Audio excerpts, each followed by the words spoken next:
When you're making a campfire in open grassland terrain, you've got to be so careful because fire can spread so quickly.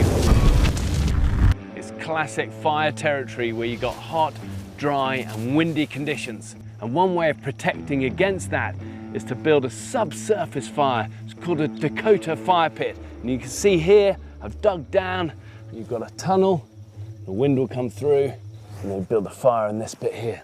And it will not only use less fuel, it will also protect from any sparks or flames catching the dry grass. Always important, be fire smart. People often ask me, what's the most important tool to have with you in the jungle, besides having that never give up attitude? A machete is so important. With it, you can make shelter, make fire, collect water, make tools, and hunt animals. It really is the ultimate jungle survival tool. I'm never without mine.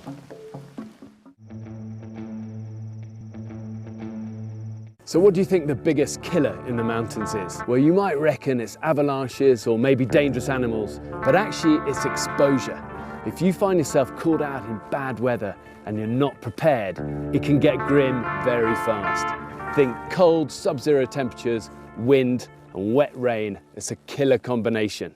So when the weather turns, make sure you're well laid up, you're well waterproofed, and you find shelter.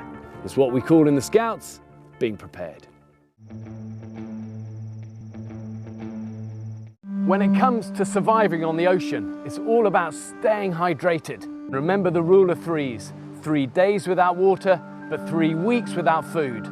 So you've got to be ready for when it rains, whether you use tarpaulins or coats to collect and funnel that precious rainwater.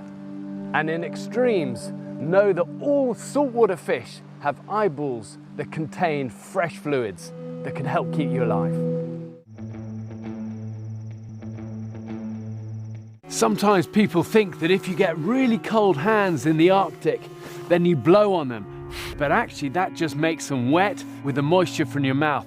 You're much better off moving them, and what that does is drive the blood down your arms to the extremities and gets you warm. And if all else fails, never underestimate the power of a hot thermos of tea in your backpack. Saved me many times.